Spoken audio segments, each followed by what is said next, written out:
Hello viewers, ఈరోజు వీడియోలో చాలా రుచికరంగా తేలికగా ఉండే బొరుగుల ఉప్మాని ఎలా తయారు చేయాలో చూద్దామండి. అందుకు ముందుగా కావాల్సిన పదార్థాలు: నూనె, తిరబాత గింజలు, జీడిపప్పు, సన్నగా తరిగిన ఉల్లిపాయ ముక్కలు, కరివేపాకు, సన్నగా తరిగిన పచ్చిమిర్చి ముక్కలు, తురిమిన క్యారెట్, టమాటా ముక్కలు, కొత్తిమీర, ఉప్పు, బొరుగులు. ఇప్పుడు తయారీ విధానం: ముందుగా స్టవ్ మీద పెనం పెట్టుకొని పెనం వేడెక్కిన తర్వాత ఒక స్పూను నూనె వేసుకొని వేడి చేసుకున్న తర్వాత జీడిపప్పును వేసుకొని దోరగా వేయించుకోవాలి. దోరగా వేగిన ఈ జీడిపప్పు ముక్కల్ని ఇంకొక ప్లేట్లోకి తీసుకోవాలి. ఇప్పుడు అదే పెనంలో 2 స్పూన్ల నూనె వేసుకొని వేడి చేసుకోవాలి. నూనె వేడెక్కిన తర్వాత తిరబాతి గింజలు వేసుకొని వేయించుకోవాలి.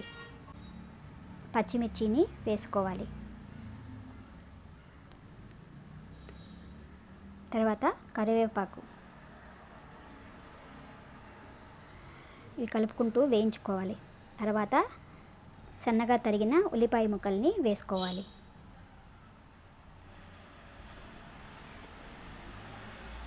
ఇవి అలా వేగుతున్నప్పుడు మనం ముందుగా తురిమి పెట్టుకున్న క్యారెట్ తురిమిని వేసుకోవాలి. ఈ క్యారెట్ తురుము కూడా బాగా వేగనివ్వాలి. ఆ తర్వాత టమాటా ముక్కల్ని వేసుకొని వేయించుకోవాలి.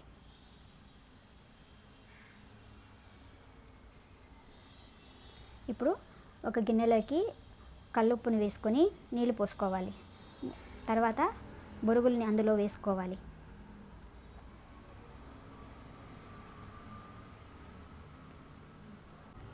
ఈ బొరుగులంతటిని నీళ్ళలో వేసుకొని బాగా దేవుకొని నీళ్లు పిండేసి వేరే ప్లేట్లోకి మార్చుకోవాలి.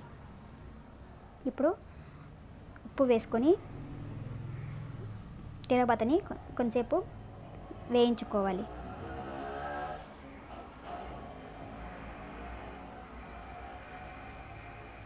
ఈ బొరుగులన్నిటిని బాగా నీళ్ళలో దేవి నీళ్లు పిండేసి ప్లేట్లోకి తీసుకోవాలి.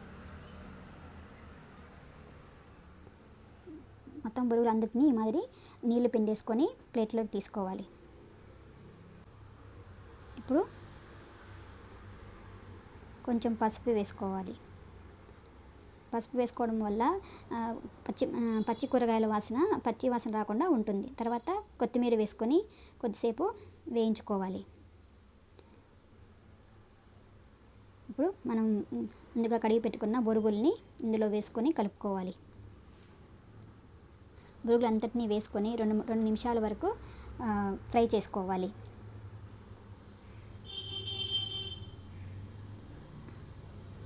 తర్వాత మనం పుట్నాల పౌడర్ని వేసుకొని కలుపుకోవాలి. ఈ పుట్నాల పిండిలో పుట్నాల పప్పు, కారము, ఉప్పు, కొంచెం తెల్లగడ్డలు వేసి నేను మిక్సీ పట్టుకున్నానండి.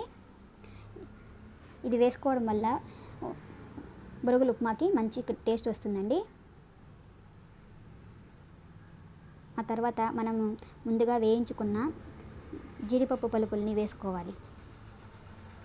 అంతటిని వేసుకొని బాగా కలుపుకోవాలి.